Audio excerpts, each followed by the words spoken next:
16절에서 22절까지 말씀 보겠습니다.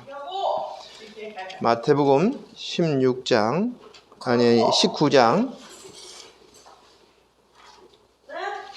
마태복음 19장 16절에서부터 보겠습니다.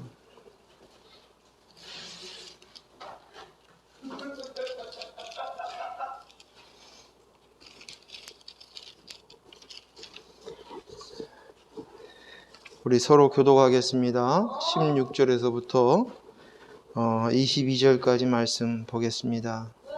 제가 먼저 읽겠습니다. 어떤 사람이 주께 와서 이르되 선생님이여 내가 무슨 선한 일을 하여야 영생을 얻으리이까?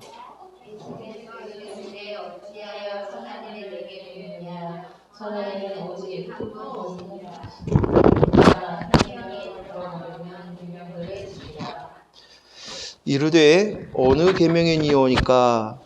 예수께서 이르시되 살인하지 말라, 간음하지 말라, 도둑질하지 말라, 거짓 증거하지 말라.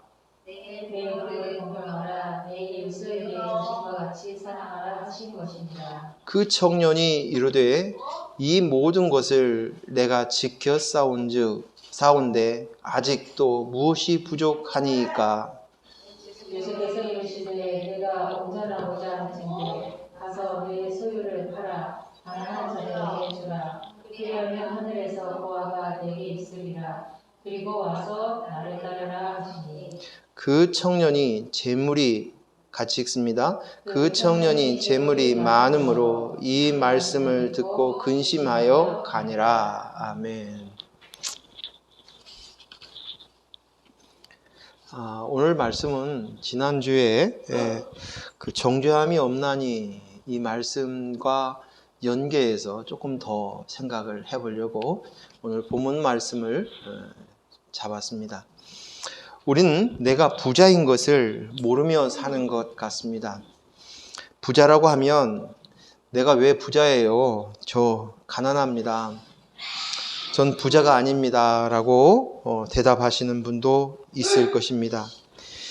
실제로 세상에서 부자라고 듣는 사람에게도 물어보면 자신은 부자다고 만족한다고 행복하다고 말하는 사람도 없습니다. 부자는 단지 물질이 많은 것을 이야기하는 것은 아닙니다. 자기가 가지고 있는 것이 많은 것이 부자입니다. 자기 자신으로 삼는 것이 많은 사람이 부자입니다.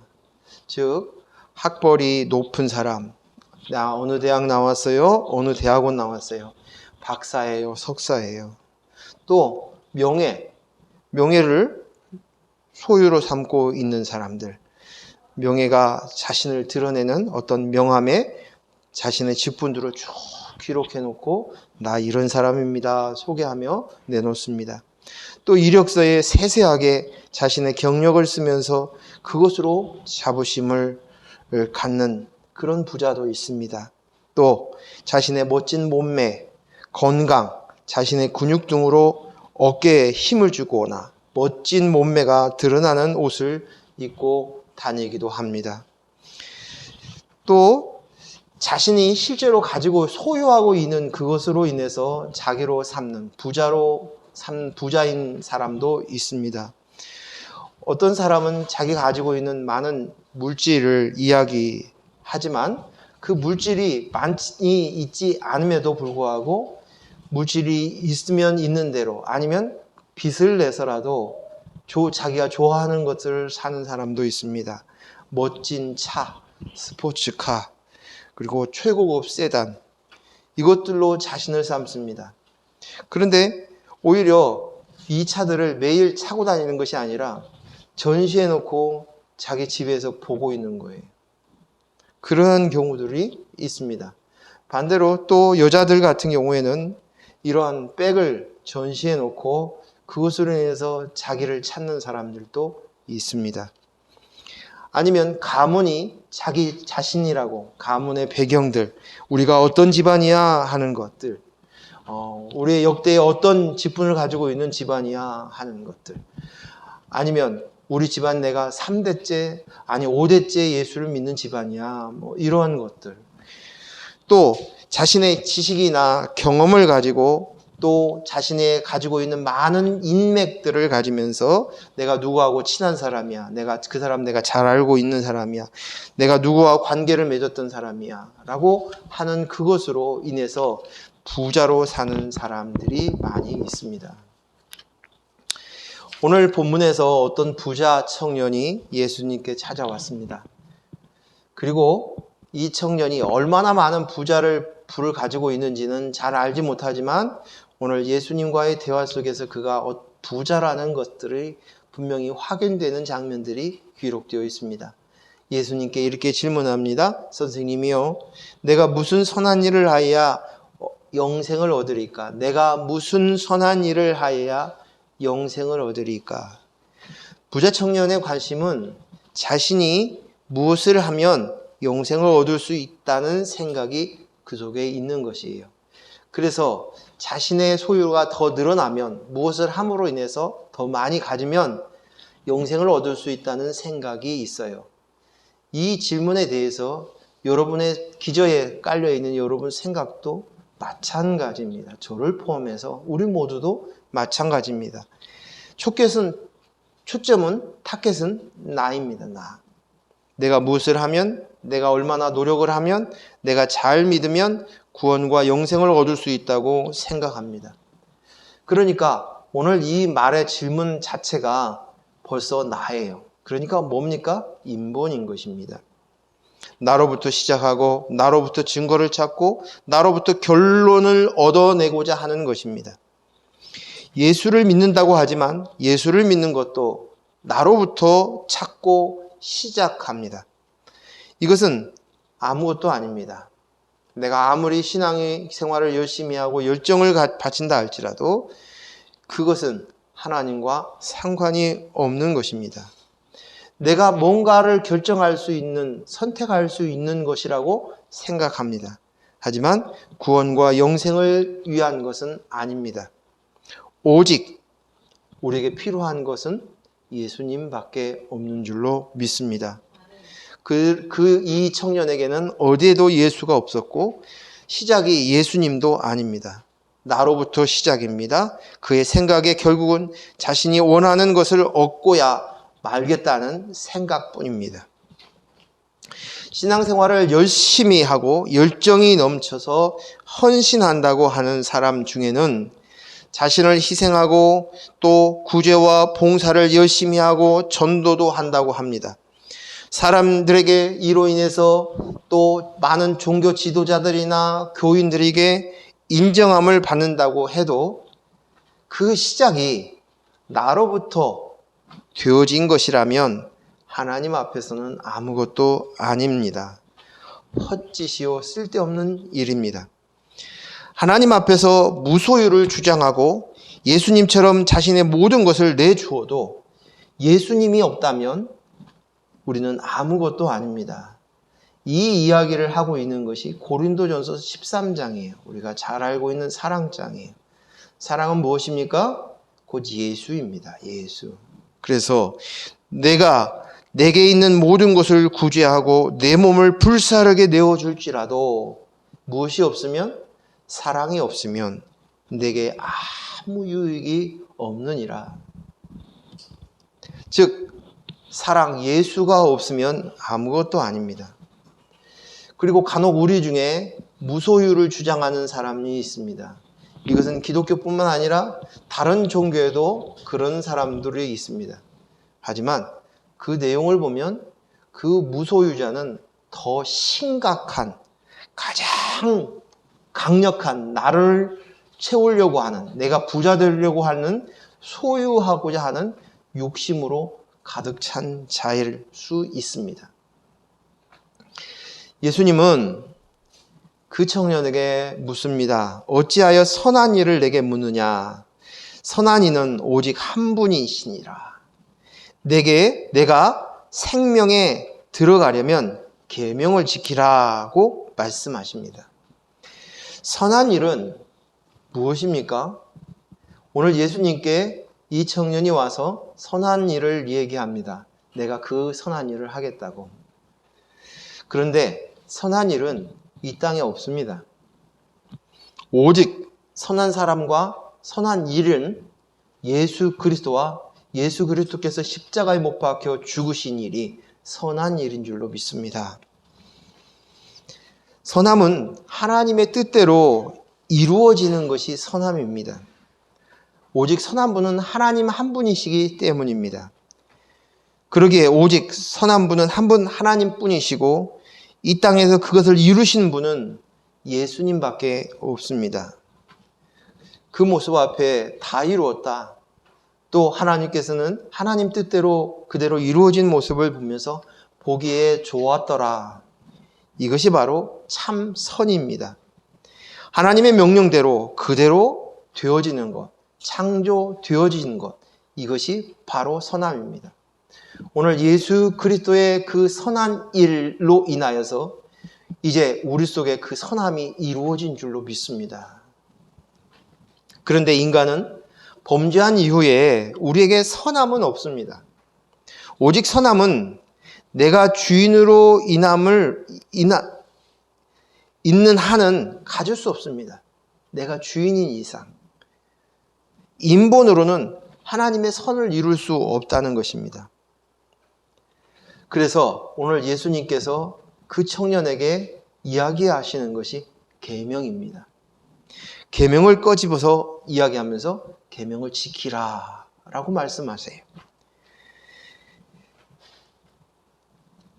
계명, 예수님께서 그 청년에게 계명을 꺼내놓는 거예요. 선한 일을 할 때 계명을 내놓는 거예요. 근데 계명은 우리에게 어떤 역할을 하는 것입니까? 계명을 다 지킬 수 있습니까? 없지요. 못 지킵니다. 그런데 오늘 이 청년은 당당하게 다 지켰습니다. 내가 더 무엇이 부족합니까? 라고 대답합니다. 율법은 우리가 죄인임을 알려주는 것이에요. 죄가 죄인이구나 드러내기 위한 법입니다. 또 우리는 그 율법으로는 내가 지킬 수 없는 것이구나 그것을 가르쳐 줍니다. 그러기에 우리가 죄인이기에 죽을 수밖에 없는 존재임을 확연하게 보여주기 위해서 하나님께서는 우리에게 율법을 주신 것입니다.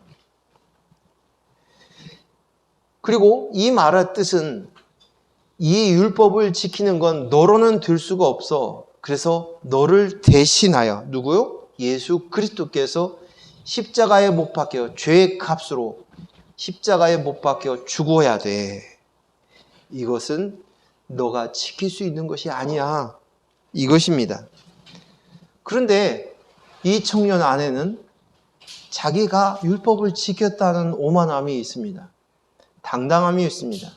이야기합니다. 예수님께서 말씀하시는 살인하지 말라, 간음하지 말라, 도둑질하지 말라, 거짓 증거하지 말라, 내 부모를 공경하라, 내 이웃을 내 자신같이 사랑하라 하신 것이니라.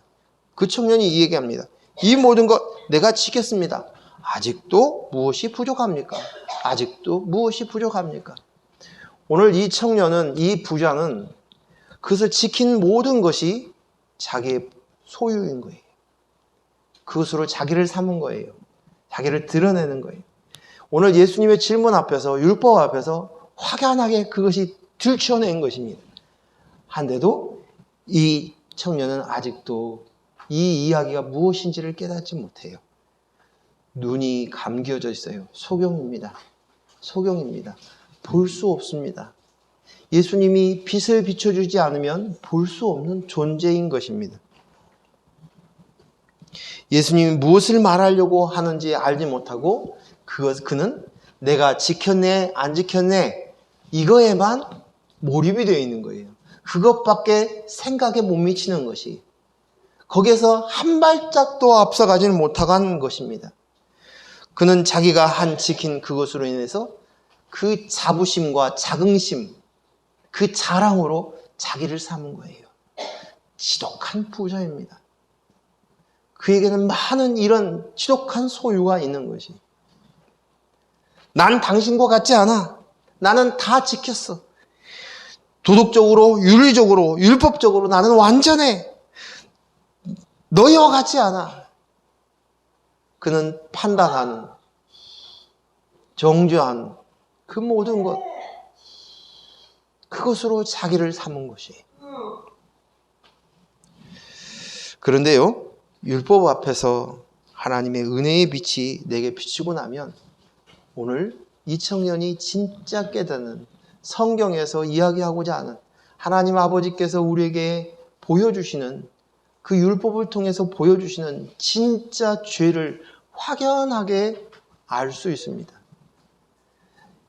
이 청년에게는 그저 율법이 지켰는가 안 지켰는가 그 생각에만 취해 있는데, 그것밖에 볼 수 없는데, 오늘 예수님께서 이 율법을 통해서 진짜 죄는, 그런 건 너 지켰어, 살인죄 했어, 도둑죄 했어, 간음했어, 남을 미워했어, 시기했어, 질수했어, 그런 것이 아니야. 너에겐 진짜 죄가 있어. 그것을 오늘 예수님께서 들춰내고 알려주시는 것이. 오늘 예수님께서 이 부자 청년이 가시고 난 다음에 예수님께서 농을 하셔요. 부자가 천국에 가는 것은 낙타가 바늘구멍을 지나가는 것처럼 어렵다고 얘기합니다. 즉 다시 말해서 그가 나 이거 지켰어요, 내가 더 무엇이 필요합니까? 이 자부심으로 배가 뿔룩 나온 이 부자, 그는 결단코 하나님 나라에 갈 수 없다는 것이, 결단코 하나님 나라에 갈 수 없다는 것이. 오늘 예수님께서 가장 너에게 큰 죄가 뭔 줄 아니? 이것을 보여주십니다. 이것은 조금 전에도 얘기했지만 하나님의 은혜의 빛이 비추어졌을 때 하나님께서 성령으로 우리의 눈을 띄워주셔서 볼 수 있습니다. 그 문제는 내가 지키려고 하는 것이 죄라는 것이. 인간이 지킬 수 있다는 것, 이 생각이 바로 죄라는 것이구나. 이것을 깨닫게 해주시는 거예요. 내가 지킬 수 있다는 이 말은 뭐예요? 내가 십자가를 줄 수 있다는 것이, 내가 죄값을 치를 수 있다는 것이에요. 내가 그리스도가 될 수 있다는 생각이에요. 내가 하나님이 될 수 있다는 생각이에요. 내가 지켜서 완전해질 수 있어. 나는 구원받을 수 있어. 나는 완전해질 수 있어. 생명을 얻을 수 있어. 하나님께 나아갈 수 있어. 그 생각, 이 생각이 진짜 너의 큰 죄야. 이것이 진짜 큰 죄야. 그래서 이것을 깨달았던 사도 바울이 나는 죄인입니다. 나는 죄인 중에 죄인입니다. 나는 죄인 중에 괴수입니다. 이것이었어요. 사도 바울은 지독한 바리새인이었습니다. 얼마나 말씀대로 살려고 몸부림쳤는지 모릅니다. 그랬는데 그런 자기의 모습을 은혜 앞에 깨닫고 나면서부터 각성이 되기 시작하는 것이에요. 우리의 눈으로 보는 눈으로, 인간의 눈으로 이 바리새인, 이 부자 청년이 보았던 눈으로만 보았다면 사도 바울은 흠잡을 데가 없는 거예요. 근데 이 사도 바울은 이 모든 것이 배설물이라고 얘기합니다. 그리고 나는 죄인 중에 괴수라고. 어찌할꼬.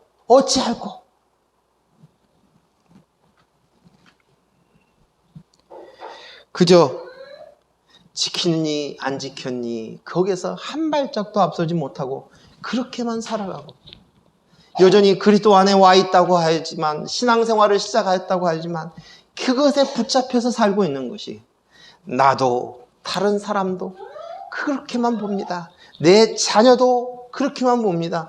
내 남편도 내 아내도 마찬가지입니다. 이것은 무엇입니까? 결국 내가 나야 합니다. 내가 나야. 그것으로 인해서 내가 나야를 찾고 싶은 거예요. 율법을 그것으로 인해서 나를 찾고 싶은 거예요. 나를 증거하고 싶은 거예요. 성경에 내가 나야는 오직 한 분뿐이라고 얘기하고 있습니다. 내가 나야. 예수님께서, 하나님께서 모세에게 가르쳐 주신 말씀이에요. 나는 스스로 있는 자다. 나는 나다. 영어로 I am that I am. I am who I am. 이렇게 써져 있어요.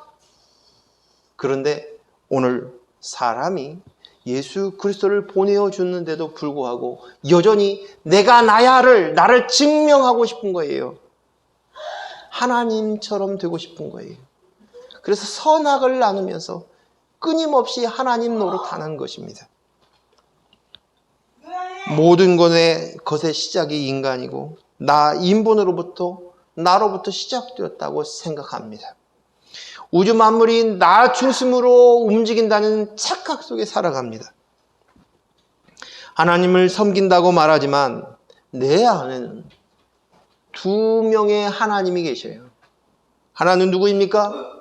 참 하나님 그분이시고, 두 번째 하나님은 내가 나를 증명하고 싶어서 선악을 나누고 있는 나 자신이 바로 하나님입니다. 그리고 그 하나님, 나 자신 그 하나님이 언젠가는 결국에 같은 참 하나님을 죽여버리고 말 것입니다. 무슨 말씀이냐? 처음에는 내가 그 하나님이 주신 말씀을 지키고 참고 인내합니다. 그러나 어느 순간에는 그 수위가 넘어버리는 순간 뚜껑이 열리면서 하나님을 내 안에서 죽여버리고 마는 것입니다. 우리는 그래서 진짜 싸움, 도덕 윤리를 잘 지켰느냐, 말씀을 잘 지켰느냐, 그 싸움이 아니라 우리의 진짜 싸움은 내 속에 하나님 노릇하고 있는 나를 십자가에 못 박혀 죽이는 것입니다. 내 속에 뿌리 깊은 내 인본, 내 나라가 있는데 거기에서 탈출하는 것이, 여전히 짐승처럼 흙처럼 아무것도 모르는 채 하나님 노릇하고 있는 내 모습을 볼 수 있기를 바랍니다. 예수님은 21절에서 이렇게 말씀하십니다. 내가 온전하고자 할진대 가서 내 소유를 팔아 가난한 자에게 주라. 그리하면 하늘에서 보화가 내게 있으리라. 그리고 와서 나를 따르라 하시니, 이 말씀이 예수님의 본심을 이해하지 못하는 사람들은 또 이것을 가지고 내가 잘 살아서 하늘의 보화를 찾겠다고 그렇게 팔보둥 치고 있는 거예요. 참으로 어리석습니다. 오늘 이 말씀의 핵심, 너 소유가 많아. 너 소유가 많아야, 이 청년아, 온전하려고 하는 그것을 통해서 내 소유를 삼으려고 하는 그것, 그 모습을 바라보면서 너 소유가 문제야. 너로 삼고 있는 그 소유를 버리라고 얘기합니다. 가난한 자에게 나누어라고 하는 것입니다. 나를 증명하려고 하는 그것을 버리라는 것이에요. 내 소유로 삼고 있는 그거, 내가 율법을 지켰어요, 이것을 소유로 삼고 있고, 내가 돈이 있어요, 명예가 있어요, 건강이 있어요, 배경이 있어요, 학벌이 있어요, 율법을 지켰어요, 도덕 윤리적으로 내가 얼마나 바르게 반듯하게 사는 줄 아세요? 나를 증명하려고 사용했던 그 모든 것들을 내려놓으라는 것이에요. 신앙생활 하는 것도, 열심과 열정도 모두 하나님께 하는 것이 아니라 사실은 하나님을 이용해서 나를 증명하는 데 사용하려고 하는 것. 나 하나님을 섬기기 위해서 지금 너 하고 있잖아. 그래서 우리는 소유가 많은 부자예요. 오늘 내 속에 있는 소유를 확인할 수 있기를 바랍니다. 그리고 내가 얼마나 큰 부자인가를 각성할 수 있기를 바랍니다. 우리 성경 한 장 좀 보겠습니다. 요한복음 8장 1절에서부터 보겠습니다.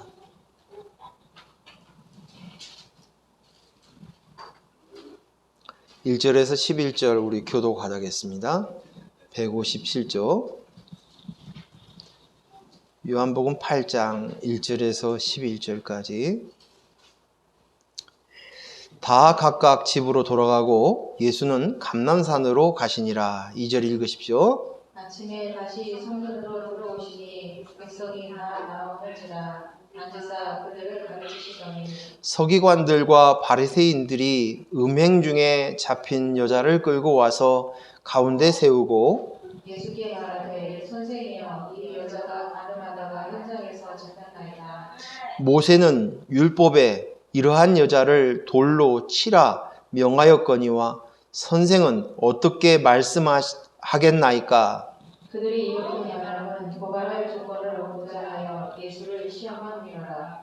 예수께서 몸을 굽히사 손가락으로 땅에 쓰시니 그들이 묻기를 맞이 아니하는지라. 이에 일어나 이르시되 너희 중에 죄 없는 자가 먼저 돌로 치라 하시고 다시 몸을 굽혀 손가락으로 땅에 쓰시니 그들이 이 말씀을 듣고 양심의 가책을 느껴 어른으로 시작하여 젊은 이까지 하나씩 하나씩 나가고 오직 예수와 그 가운데 섰는 여자만 남았더라. 예수께서 일어나사 여자 외에 아무도 없는 것을 보시고 이르시되 여자여 너를 고발하는 그들이 어디 있느냐 너를 정죄한 자가 없느냐. 같이 읽습니다. 대답하여되 주여 없나이다. 예수께서 이르시되 나도 너를 정죄하지 아니하노니 가서 다시는 죄를 범하지 말라 하시니라. 아멘. 오늘 바리새인과 서기관들이 예수님께 한 여인을 끌고 옵니다. 그 여인은 간음하다가 현장에서 붙잡힌 여인이었습니다.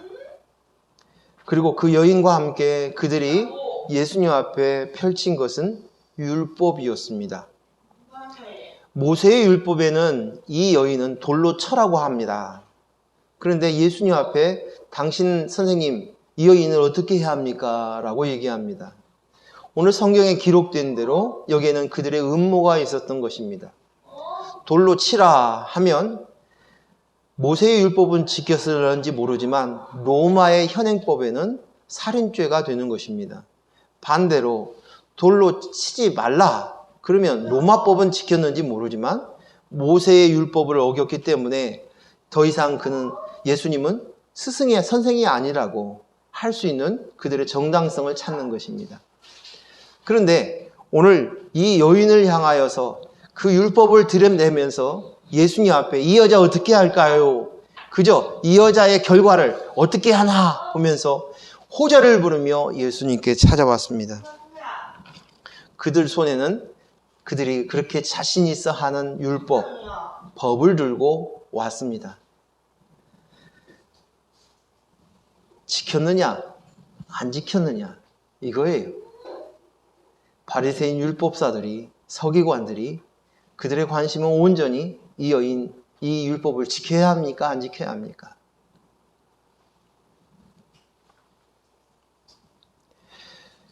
모든 사람의 관점이 율법에만 꽂혀져 있습니다. 판단하고 그리고 그 다음엔 정죄하는 것. 너 안 지켰지? 하는 말은 근데 나는 지켰어. 그러니까 나는 의로워. 나는 온전한 사람이야. 하는 생각이 그 속에 있는 것입니다. 모두 다 나를 증거하려고 하는 것입니다. 도덕의 윤리, 죄를 짓지 않은 것도 나의 소유로 삼는 것입니다. 내 소유를 더 많게 하기 위해서 이렇게 온 것입니다. 사람들이나 나의 가족에게서 나를 인정해 주지 않아요. 어느 날 내가 얘기했는데 우리 아이가 내 말에 대답도 안 해요. 말 대답도 안 해요. 그럼 뭐가 솟아나옵니까? 내 속에서? 화가 나요. 왜 화가 나요? 쟤가 나를 무시해? 나를 인정해 주지 않네? 내가 아빠인데? 이거예요.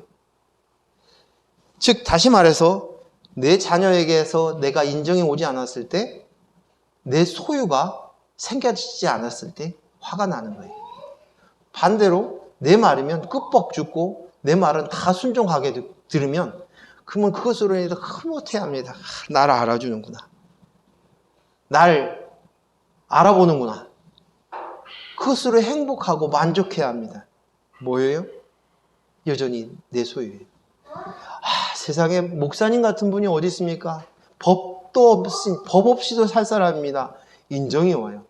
아이, 뭐려? 말로는 하지만 입꼬리가 올라갑니다. 내 소유예요. 근데 반대로, 아니, 목사이면서 왜 그따위로 삽니까? 창피하지도 않습니까? 인정이 오지 않아요. 너무너무 창피합니다. 뭐예요? 내 소유가 없기 때문에. 그것은 이미 내 안에 그것을 내 소유로 삼고 있었다는 것이. 순전히 나를 증명하기 위해서 나 지켰니? 너 지켰니? 나 괜찮아? 너는 어떠니? 너 틀렸어. 나 안 틀렸어. 이것입니다.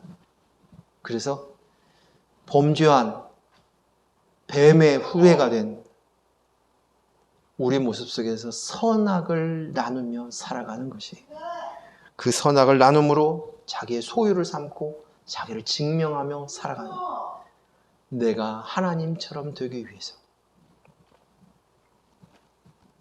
그런데 오늘 예수님께서는 아까 보았던 그 부자 청년을 향해서 마지막 하시는 말씀이 나를 따르라는 것이, 버리고 나를 따르라. 그게 진리가 아니라는 것이.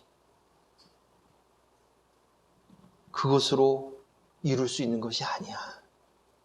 진짜를 봐야 돼. 오늘 우리가 온전하게 눈을 열어서 예수님께서 하신 이 말씀을 우리가 깨달을 수 있기를 바랍니다. 우리의 씨름이 여기에요. 자, 오늘 요한복음 8장에 현장에서 잡혀온 여인을 두고 예수님께서 참 신기한 모습을 둡니다. 뭘 하시는가? 땅바닥에 흙에 뭐라고 쓰셨다는 것이. 그리고 일어나셔서 하시는 말씀이 너희 중에 죄 없는 자가 먼저 치라고 얘기하십니다. 오늘 예수님께서 땅바닥에 쓰신 그 글자가 무엇일까 궁금해합니다. 성경에 기록되어 있지 않았기 때문이에요. 기록되어 있지 않으면 우리가 알 필요가 없는 거예요. 그런데 오늘 땅바닥에 무언가를 쓰셨다는 그것은 오늘 성경 안에서 그 기록이 있어요. 한번 찾아볼까요? 에레미야서 17장 13절 말씀 보겠습니다.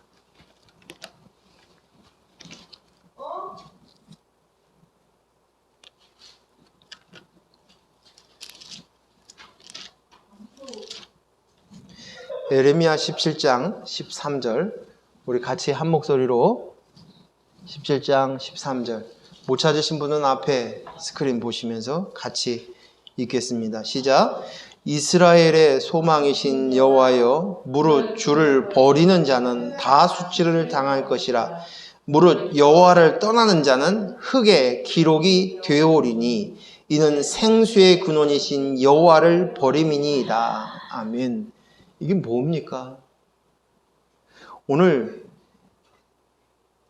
주를 버리는 자는 다 수치를 당하고 여호와를 떠난 자는 흙에 기록된다는 거예요.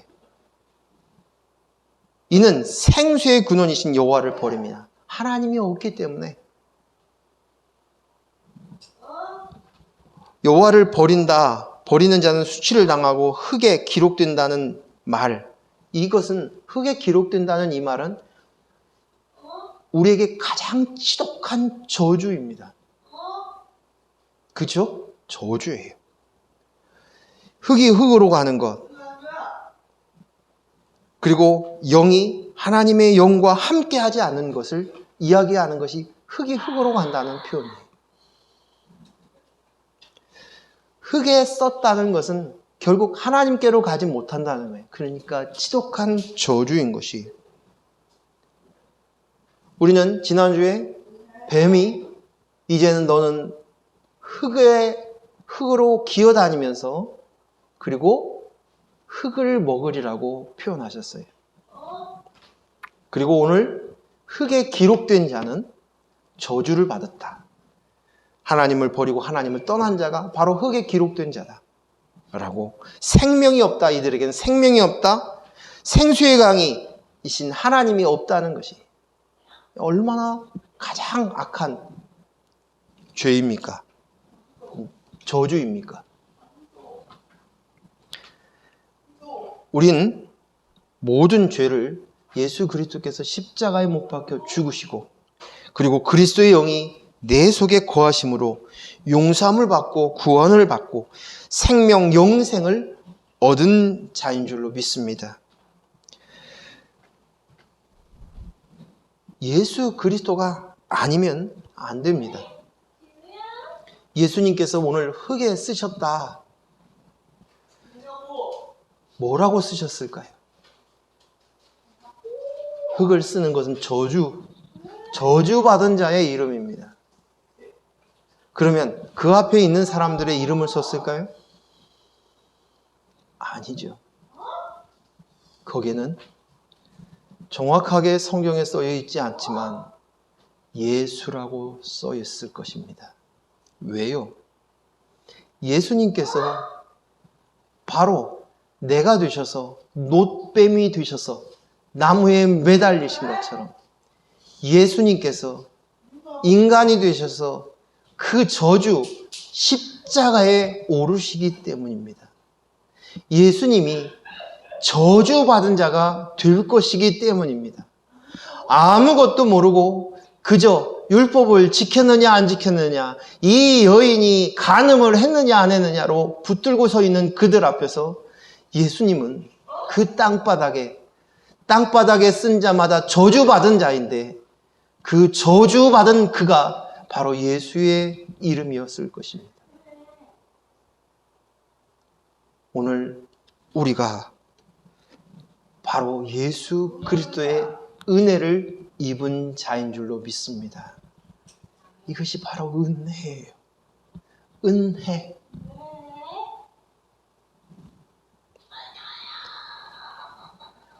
그래서 우리는 이 예수님의 은혜를 이야기할 때 전적인 은혜라고 표현합니다. 하나님의 전적인 무조건적인 사랑이라고 이야기하는 것입니다. 이것에는 인간의 행위나 어떠한 열매가 정말 눈꼽만큼도 첨가되지 않은, 나와 전혀 상관없이 100% 전적인 하나님의 은혜로 우리가 되어진 것이에요. 그런데 우리는 이 전적인 은혜를 잊어버리고 나의 선택이 중요하고 나의 율법을 지키지 않은 그것, 율법을 지킨 것, 그것이 더 커 보이고 그것을 소유 삼아서 하나님 앞에 쓰려고 하는 거예요. 우리의 소유는 예수 저주받아 십자가에 못 박히신 그 예수 그리스도의 영, 그리스도의 영으로만 우리의 소유를 삼아야 될 줄로 믿습니다. 우린 자신의 신앙의 열심과 헌신으로 내 소유로 삼아서는 안 됩니다. 도덕 윤리죄를 짓지 않은 것으로 자신감을 갖고 있다면, 그것으로 긍지와 자랑으로 삼다면 이 모든 것을 버려야 합니다. 자신의 선택으로 착한 일을 했다고 그것으로 하나님께 할 말이 많은 자다고 생각한다면 이 모든 것이 바로 내 소유를 삼은 것이에요. 소유가 많은 자는 천국에 갈 수 없습니다. 부자는 낙타가 바늘길을 통과하는 것처럼 어렵다고 말씀해 주시는 것이 오직 예수 그리스도의 은혜로 선 자입니다. 그래서 우리는 그리스도의 은혜를 깨달은 우리들은 헌신한다, 희생한다는 말을 쓸 수 없어요. 사용할 수 없는 것입니다. 은혜를 아는 자는 이 말을 쓸 수 없습니다. 이 은혜를 깨달으면 과거 소유로 삼았던 그것을 하나님 앞에 다 토해낼 수밖에 없는 것이. 그리고 사도 바울처럼 난 죄인입니다. 난 죄인 중에 죄인입니다. 나는 죄인 중에 괴수입니다. 라고 고백할 수밖에 없는 것입니다. 우리는 여전히 내가 남아 주인 노릇하고 하나님 노릇하려는 것을 십자가 앞에 죽여야 합니다. 내가 여전히 남아있으면 계속해서 선악을 나누고 거기에서 소유를 삼고 부자가 되려고 나를 증거하려고 자기를 증명하려고 끊임없이 몸부림칠 것을 우리는 너무나도 잘 알기 때문입니다. 이제 말씀을 정리하겠습니다. 지난주에 세상으로부터 정죄 받았을 때 어떠한가? 제 개인적인 경험들이었었어요. 당신 잘못했어요. 그냥 실수했어요라고 얘기했으면 좋으련만 잘못했어요. 그 말 앞에 제가 밤잠을 설쳤어요. 그리고 제가 내가 바르게 살아야지, 내가 더 법을 잘 지켜야지 하는 그 생각이, 그리고 그것을 지키지 못한 것으로 인해서 마음이 괴로웠었습니다. 그런데 알고 보니까 내가 말씀대로 살고 도덕과 윤리주의를 지었던 그것이, 모든 것이 내 소유로 삼고 있었던 나를 보게 된 것입니다.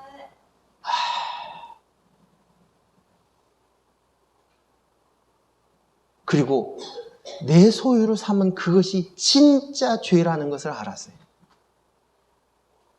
진짜 죄구나. 내가 지금도 텔레비를 보면서, 뉴스를 보면서, 들으면서 죄인이라고 손가락질하는 그 속에 또 그것으로 나는 그렇지 않아, 나를 증명하려고 부자가 되려고 하는 이 모습들을, 이것이 내게 얼마나 심각한 것인가를 다시 한번 갖긴 합니다. 사랑하는 귀한 성도 여러분, 오늘 우리가 무엇이 진짜 죄인인가를 우리가 인식할 수 있기를 바랍니다. 예수님께서 가나마다 현장에서 걸린 그녀를 향하여서 이야기합니다. 너를 정죄하던 사람이 남았느냐고 묻습니다. 없습니다. 그리고 이야기합니다. 나도 너를 정죄하지 않는다고.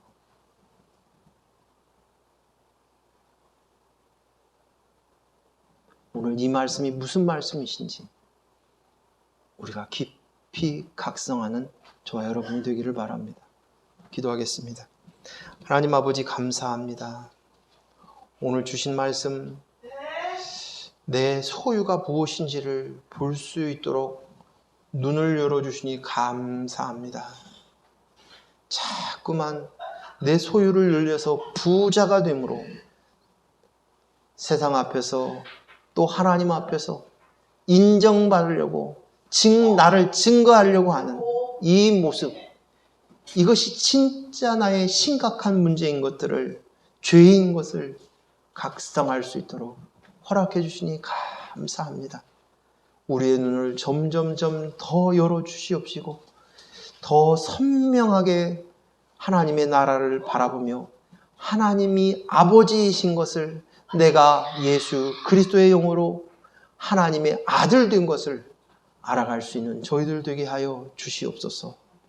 예수님 이름으로 기도했습니다. 아멘.